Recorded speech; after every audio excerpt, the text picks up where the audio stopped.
On today's episode of Off the Bench, we're pleased to be joined by God Shammgod, a guy who's got such an interesting backstory that he's honestly kind of hard to introduce, but I'll try to fit the highlights in here. So, New York City hoops legend, one of the best ball handlers of all time, the creator of a famous signature move, a former NBA player whose NBA debut was also the first ever game for the Washington Wizards. And he was the partial inspiration for the movie He Got Game, as I now know.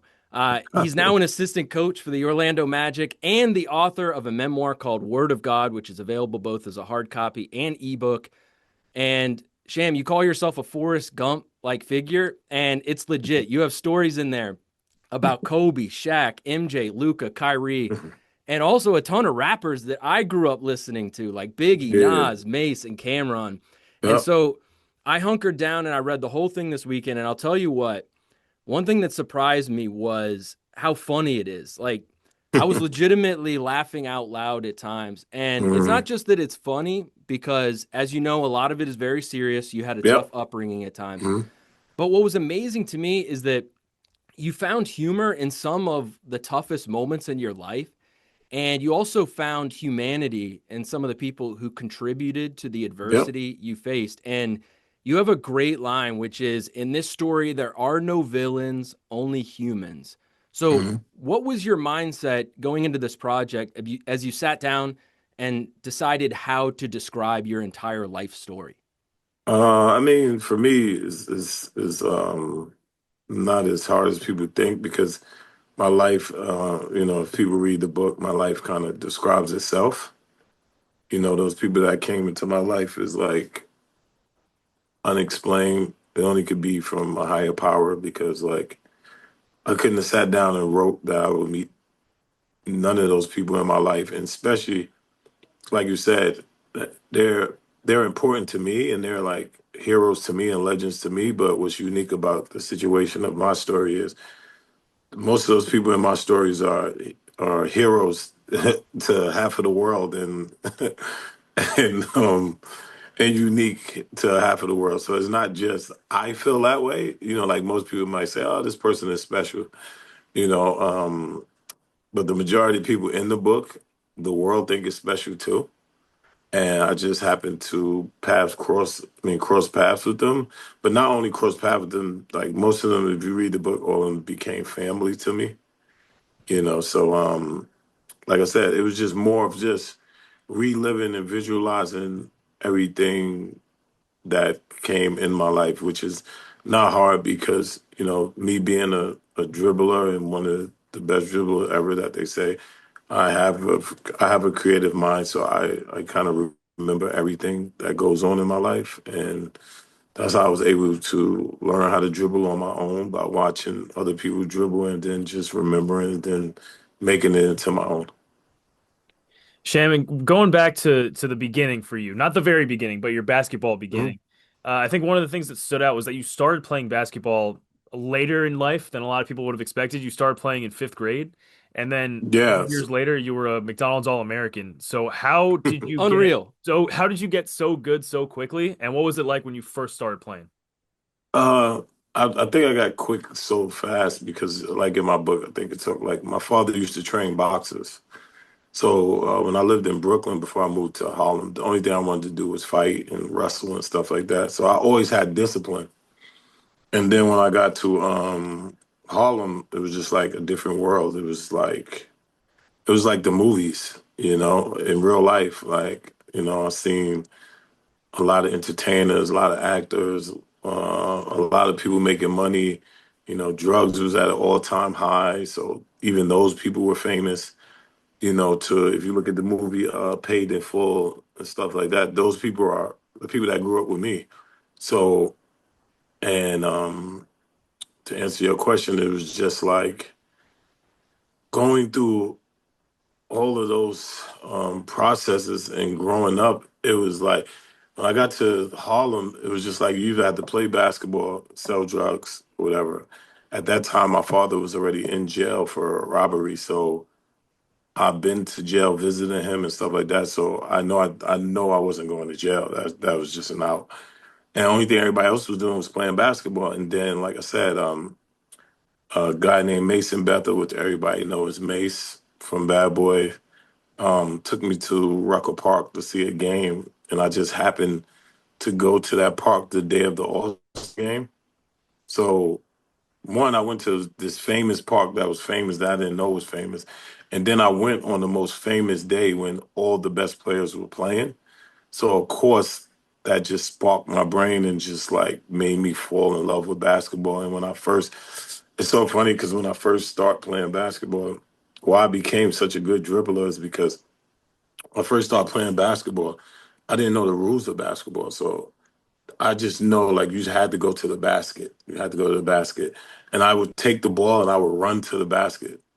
And they would be like, no, that's a walk. You have to dribble. You have to dribble the ball. You have to dribble the ball. And then I was like, dribble the ball? You said go to the basket. I'm going to the basket.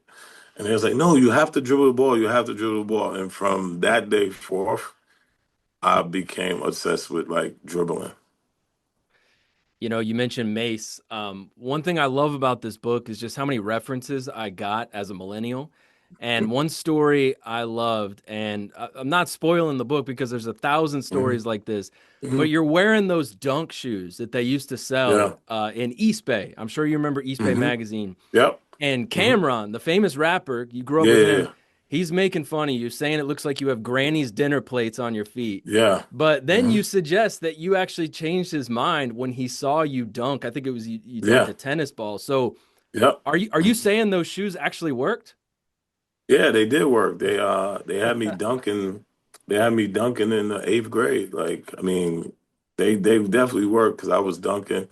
And I remember when I first started dunking, and like you said, I remember I'd be in the park dribbling because at first I didn't really know how to use them, so I used to just wear them. So that's what Cam is talking about. I used to just wear them because I didn't know at that point, like player development trainers and stuff wasn't like they are now. So most of the stuff you did on your own. So I would get the shoes and I would just like, I didn't know drills to do with them or anything. So I was like, man, I'm gonna just put them on and just walk around with them all day. So like if I was at the store, if I was chilling on the corner, I would have them on. And Cam used to be laughing like, those are orthopedic shoes. Those are dinner plate shoes. And then I would go to the park and I would actually, it's funny because I could have actually hurt myself. I could have actually tore my Achilles or something. I would just go to the park and just play basketball in them. Like not like normally, I would just play. Like if a kid did that today, people would probably go crazy. And thank God nothing ever happened to me like that. But then I started dunking, and I remember when people started seeing me dunk, they was like, "Oh man, he jumped like a rabbit. He just jumps. He jumped so fast and like stuff like that." So definitely work. I would suggest people get those. They definitely work. So that's a good plug for jump soles. If you ever need anyone, just let me know. One of the most iconic things, obviously, about your career is your patented dribble move. It's called the Shammgod. It's that inside out Yeah. jab step cross dribble. Hmm. Spiritually, when you talk about ball handling, I believe your exact quote was, "True handle is not about moves; it's about imagination. It's about creativity." So, how did you Yes. develop that philosophy about ball handling to be on such a meta level?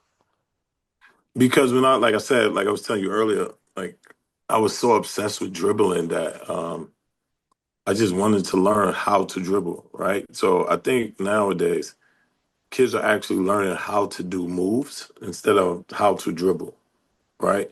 So the difference between doing a move and dribbling is doing a move. That means you try to do the move no matter what happens, right? So no matter how the defense is playing you like I'm gonna do this crossover, which is absolutely the wrong way to do it. When you should be like how Floyd Mayweather is as a boxer, like he's such a defensive boxer that he could fight against anybody because only thing he's doing is counterpunching. So the other fighter actually makes the fight. If you understand what I'm Mhm. saying. So like with me, I learned how to dribble so much that I was like I just always wanted to be comfortable in uncomfortable situations. So I always wanted to be able to adjust to no matter what the defense did. Even like when doing the move, I was trying to do another move and then I messed up and I just reacted to the defense. And then the thing with me is I watched so much film of myself and watched dribblers and stuff. And I was like, I'll never forget. I was sitting down with my backcourt mate Corey Wright, and we was watching it. and I made a mistake. The guy tried to get the ball, I pulled it back, and I was like, man, this could actually work, right? Not knowing at the same time that people thought it was a move. And then when I went home in the summer, I would just practice over and over because I was like, man, this is work. But actually, when I went home and I went to the park I grew up with, I'm looking through the gate and I'm looking at kids, and I just hear one kid tell another kid like, hey, yeah, I'm about to sham you and this and that. And I'm sitting there like, what is he talking about? Like, what are they talking about? And then the other kid was like, yeah, I'm a sham guard you. I'm a sham guard you. And then he did the move. He did it. And I started laughing. And I was like, man, I was like, this is so crazy. And that's why I always reference, like, go back to my father. And I'm always like, yeah, he did a great thing. You know, like in the beginning, it was rough. And then, like, growing up, and he came out of jail. He was such a great person. Like, we really connected. And now to this day, he's my best friend. But I always tease him because I'd be like, man, if you'd have named me Al or Mike or something, I don't know if the move would have been just as good or just as popular. It's been such an iconic move. It's one of the most iconic moves in NBA history and basketball history. I Yeah, I forget wish what I the would have quote is. Like, copyrighted it so I could yeah, have made get a money off copyright it. on it. Get some royalties. Yes, I don't know what the quote is. It's like imitated but never replicated or something, or never yes, equaled. yes. Hmm. But my follow up is you've seen it tried to be imitated so many times in the NBA and in basketball. Hmm. Is there a player who has done it the best you think other than yourself? Yeah, I would say Kyrie and Chris Paul, but I would say the best one I ever saw for me is Russell Westbrook for two reasons, right? He did it and he made a pass and it was good. But he's one of the players in the NBA that really don't do moves. So when he did it so good and so stylish that, it was like amazing to me. And then the hardest person I saw do it because of his height and stuff was Wimby. Because of his height and stuff, for him to do it is like an amazing thing. And he actually always liked doing it. So it's like funny to me, but when I met him, we talked about it, but it's a like I said, the imitation is a source of flattery, and in life everything is to be made and remade and be pushed further. And I think this generation is pushing the Shammgod further and further and further. That's funny. You mentioned Wemby because in the book you talk about how Dirk did the move, and he's a Yeah. 7 footer, but Yeah, Wemby's yeah, about yeah. 7 foot But 5. Dirk, So the thing with Dirk was Dirk. I'm talking about people that did it in the game. yeah, So Dirk never did it in the game, but he did it with me, and that was like one of the most flattering things ever. This one of the greatest players ever. And the best player to ever come out of Germany and stuff like that. Um, is a I've been on an amazing journey. I met some amazing people, and Dirk doing it and shooting a three and joking was one of the highlights of it. yeah. So that was during your time as assistant coach with the Dallas Mavericks. Of course, Yes. you're with the Magic now, but Hmm. you played in the NBA, and the team Yes. you played for was the Washington Wizards. You were a second round Yes. pick, 97. You Hmm. played 1 year, 97, Hmm. 98. That time period was kind of a formative era for me as a fan. I loved Rod Strickland. I loved Chris Webber, Yes. Juwan Howard, Ben Wallace. So Hmm. I got to ask you, what was that 1 year in DC like, and what was it like being part of that locker room? it was amazing because I was there a year and a half. I was there the first year, and then I stayed half of the second year. And for me, it was amazing. Just at that time in that era, they wasn't really playing rookies, and I wish I'd had more of an opportunity. But it was a great experience for me. I played with some great players: Ron Strickland, Chris Webber, Juwan Howard. Um, the next year, Mitch Richmond came. Calbert Cheney. People that I still in contact with. A lot of people don't know I'm like the first Wizard ever because I got That's right. drafted and then they changed the name to the Wizards. And I was the first number two ever. I tell John Wall that all the time, that was my number. I did not And know that. yeah, so it was like, so it was an amazing thing. DC is an amazing place. Like, I love DC. Like, DC, as far as the community, the people, fans loved it. And it just was another stepping stone into this journey that I've been on. And like I said, I wouldn't change things for the world to where I'm at now in my life and as a person and as a coach. All these steps and these missteps has made me to be who I am. I'm always fascinated asking people like who have been around stars, particularly guys who came out of nowhere. Like, when did you start seeing the signs? And you might have an interesting perspective because you're now a coach, but you were with Ben Wallace his second year in the league. He's an undrafted guy, Yeah. unheralded, went on to become one of the best defensive hmm players of all time, Hall of Famer. So when you were a young player with him, did you kind of see that potential? What did you see from Yeah, him? me and Ben used to be in practice going to work. Like that was my guy. Me and Ben is funny. Me and Ben started growing out here together because we was on the bench. And then I mean, eventually I cut my hair, but he just kept his hair growing. But yeah, Ben was always a hard worker. Ben was the same exact player. But at that time, because of the talent of Chris Webber, Juwan Howard, those men, so they couldn't see it. And that's okay. Like in life, people can't see stuff. One person, they say one person garbage is somebody else treasure or whatever. So like they couldn't see it at the time and they had a plan for the players they had plans for, right? And me and Ben Wallace both was second round, but it wasn't like how they have now. Like, now they have like a million player developments and a million this and a million that. What people don't know is like when I was at the Wizards, Mike Brown was my player development coach. He was the fourth assistant, and he wasn't a player development coach.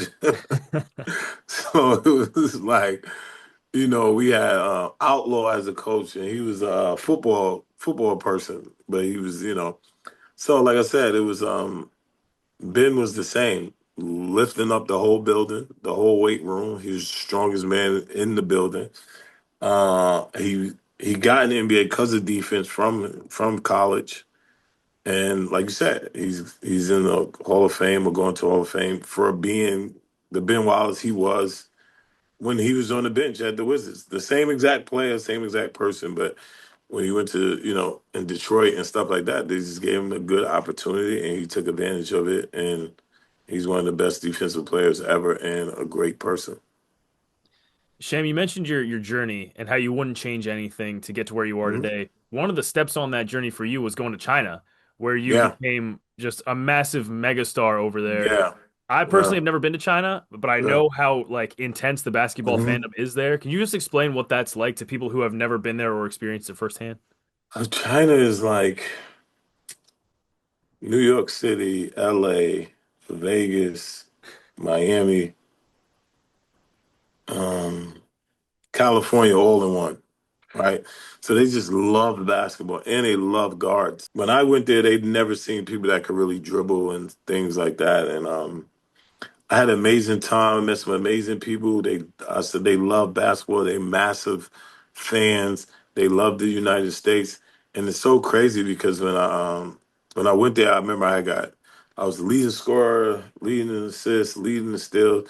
I remember I played against Yao Ming my first year in the All Star game. This is before Yao Ming was coming over, and they thought it was so funny because in the All Star game, like pick and roll, he stepped out, threw it between his legs and I went and laid the ball up, and they thought it was the funniest thing in the world. But once I went over there and played, then more guards started coming. Like then the next year, Steve Francis came, and I remember when I was in LA, going to the championship game with Orlando Magic versus the Lakers, and I saw because me and Ron Artest went to school together, so that's why I went, and saw Stephon Marbury, which if you read the book, like is one of my closest friends. And I saw him in the hotel, and I was like, "Man, you should go to China," because he was gonna go like EuroLeague or something. And I was like, "Yo, you should go to China. I'm telling you, they'll love you." And he went to China, and the rest is history. But that's how China is. So when I say the stuff about being Forrest Gump of basketball, it's because there's so much stuff besides the stuff that's in the book that I feel I helped start it. It's like when I got an MBA. Player development was okay. It was good. And then I guess I made it help make it popular, and then everybody's like, "Oh, I want to get a job being player development. Want to do this, want to do that," which is a great thing and which is a good thing, And that's why I say my life is like that because the people that people think I wouldn't know, or when they see people and they see people react to me, and they be like, "Man, why do they react to him like that?" Like you said, like I remember we had a game in New York and the players we was going to eat, and we stopped and saw Busta Rhymes. And Busta Rhymes started hugging me, Shammgod, oh, what's up, man, this and that. So the players are like, what is going on right now? Like, okay. Or when they see like Jay-Z giving me a shout out or I'm talking to Jay-Z and they're like, man, you just know all these like people, like, so it's just funny how much one move organically shaped so many people's lives that are not in basketball. Like you'll be surprised how many people come up to me that's never like played basketball that's like singers or rock stars and be like, man, you're a sham god. I remember I was little and I used to just do the sham god all the time. And I'm like, okay. like Dude, we might need a sequel because none of those stories were in the book, and clearly you yeah, have a yeah, lot yeah, more on yeah. the cutting room floor. I But know I said I'm gonna see how this one go and then yeah, I could start giving the other stories. Like, yeah, there you go. Mhm. Yeah, there's still good ones. Mhm. Since it's your area of expertise, who would be your five best ball handlers of all time? I would say Isaiah Thomas, the old Isaiah Thomas, but you know what people get confused at, and this is like funny to me because even like with Jordan, right? When they do the comparisons with Jordan, LeBron, whatever, or like Kobe, what people don't understand is Kobe played like the Jordan that was like 30 till he retired. If you watch Jordan that played against the Celtics as a rookie, him and Kobe is totally different. So I'm saying that to say is like when people think of Isaiah Thomas, right? Even my era, they saw Isaiah Thomas when they won championships. The Isaiah Thomas that got drafted from Indiana when Detroit wasn't good was incredible dribbling, doing stuff like Kyrie or Iverson when he was averaging like 29 and stuff like that, right? So they saw he still was good when they won the championship, but he wasn't the Isaiah Thomas that was scoring 14 points in 2 minutes against Bernard King and them, right? And dribbling to the floor, spinning the one they show the highlights of. Mhm. So that's why I would say Isaiah Thomas. I would say Marcus Haynes. This is no order. I would say Kyrie Irving. Mm, I would say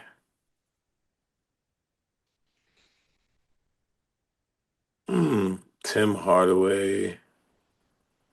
Say We're talking Tim Hardaway Sr., right? yeah. Tim Yeah, Okay. killer Hardaway crossover. Senior. Yeah, Killer Cross. I would say someone people would know. I would say probably Steph Curry. But see, for me, the top five would change mostly all the time because it depends on what are you criterion it on, right? If your criteria is imagination and um and creativity, then it would be different. If Hmm. you're just saying straight dribbling, like Ross Strickland never got ripped. Jason Kidd never turned the ball over. John Wall, like all those people those guards you name can dribble. But if you're talking about creativity and things like that, then yeah, it will change, right? Because for instance, like people always is like, man, you never have Steph and Curry in your top five, and I'm like, I said because when I think of top five, and people ask me, I always go to creativity and stuff like that, right? So I always take out what if this person can't shoot? Do I still think they could dribble? So then that's how I do my top five, right? Yeah. So if Steph didn't shoot from half court, would y'all say he was one of the best ball handlers? Yeah. Right? Right. Because Mhm. that's part of his superpower that he has to be so far out, Hmm. right? So like for instance, like Kyrie, whether he can shoot or not, you would say he can dribble. Yeah. So it's like those things are like, and there's no, I'm not saying Steph is one of the most amazing players in the world, but I'm just saying like when I think of that type of stuff, that's how I go into it, you know. I That's got true you, man. humbleness if you're not putting yourself on there for creativity, because you Yeah, are there one you of the go. most creative dribblers No, of all nah, time, man. nah, nah. I Yeah. never put myself in the top five or Well, anything. I mean, hey, I appreciate it and I love it. Do if you ask me, do I see? This is the difference between that right there, what you're saying. Because if you say, hey, like if I say my top five and you say, hey, which one of them could dribble better than you? None. I would Mhm. say none. yeah. Fair There you enough. go, So man. So much knowledge, so many stories. That's what made Word of God such an enjoyable read I for myself. appreciate it. I Thank highly you. recommend it. Once again, you can get it as a hard copy or as an ebook. I read it on Kindle, so make sure you check it out. And Thank Sham, you. thanks for joining the show, man. We really Thanks for appreciate it. me. Thank you, Thank Sham. you. And when y'all post it, can y'all send me the link? Oh, we'll Yeah, send it to you. Yes, sir. absolutely. Okay. Thanks a All lot. right, man. Appreciate it. All right, we All right. appreciate it. We'll Love. talk to you when the Wizards Appreciate play the the time, Sham. Magic, Thank man. you. Thanks, Okay, man. definite. All right. All right. Bye.